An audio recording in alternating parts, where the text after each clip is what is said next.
ቨርቹዋል ካርድ ቪዛ ካርድ ላይ ብዙዎቻችሁ የጠየቃችሁን ጥያቄ ይዤላችሁ መጥቻለሁ። በቪዲዮ መጀመሪያ ላይ የቴሌብር ቪዛ ካርድ ደረጃ በደረጃ ስልካችን ላይ እንዴት እንደምናወጣ እናያለን። በመቀጠል ደግሞ ካርዱ ሲቪ እና ኤክስፓየር ዴት ለምን እንደተደበቀ እንዲሁም በውጭ ሀገር የሚኖሩ ቤተሰቦቻችን በሪመንትሊ እና በተለያዩ ባንኮች የእኛም ባለ 16 ዲጂት የካርድ ቁጥር ብቻ በመጠቀም እንዴት ሊልኩልን እንደሚችሉ በዝርዝር አሳያችኋለሁ። እስከ ቪዲዮ መጨረሻ አብራችሁ ቆዩ። ለቻናል አዲስ ከሆናችሁ ሰብስክራይብ በማድረግ አትርሱ እና እንዴት መጀመሪያ ቪዛ ካርድ እንዴት እንደምትቀበሉ ላሳያችሁ። እዚህ ጋር ወደ ታች ታደርጉ አፕሊኬሽን ላይ የሚላል አፕስ ሚል ሞር የሚለው እዚህ ጋር እንዴት ነኩታላችሁ።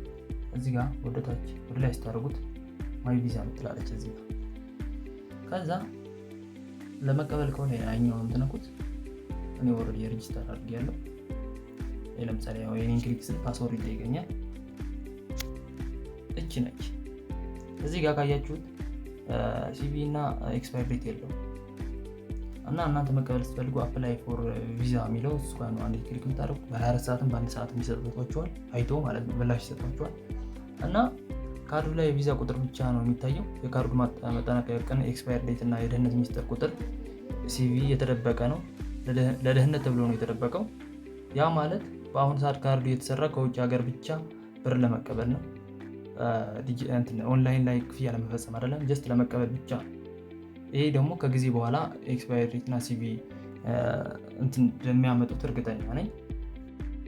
ቪዛ ካርዱን ከተቀበላችሁ በኋላ ጥያቄ የሚመጣው ከማንና በምን አፕ ነው መቀበል የምንችለው የሚለው መምጣቱ አይቀርምና መጀመሪያ በሪሚትስ አፕሶች ማለት ነው። ለምሳሌ በውጭ ሀገር አሜሪካ፣ አውሮፓ፣ ካናዳ፣ ዱባይ ሊሆኑ ይችላሉ። ትምህርቶቻችሁ ወይ ደንበኞቻችሁ የሚከተሉትን ዓለም አቀፍ አፕሊኬሽኖች ወይ ዋሌቶች በመጠቀም ማለት ነው ሪሚት ላይ ለመጀመሪያ፣ ቀጥሎ ወርልድ ሊሚት አለ። እነዚህ በጣም ታዋቂዎች ናቸው።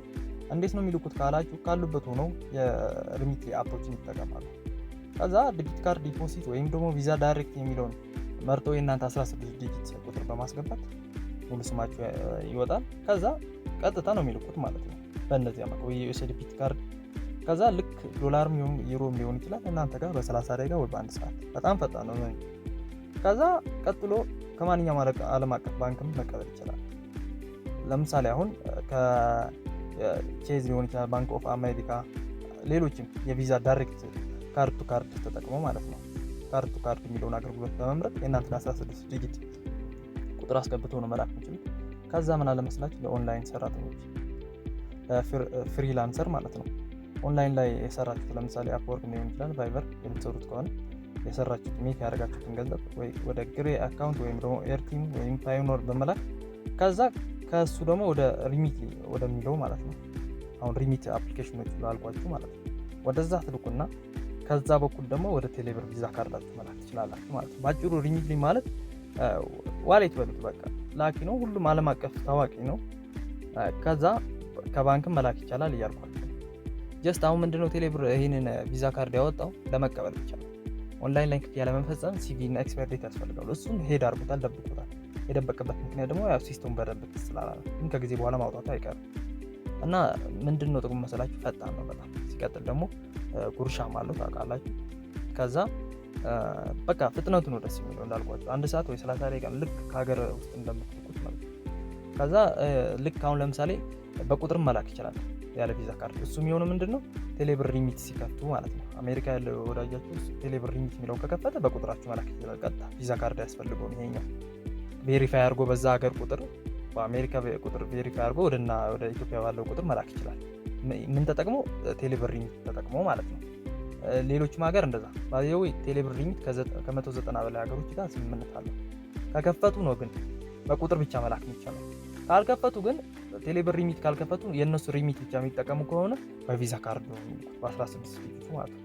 ልዩነቱ እዚህ ጋር ነው። ከከፈቱ ቴሌብር ሪሚት የሚለው የኛውን ሀገር ከከፈቱ የውጭው ሆኖ የኛውን ከከፈቱ በቁጥራቸው በኢትዮጵያ ውስጥ የምትጠቀምበት ቴሌብር።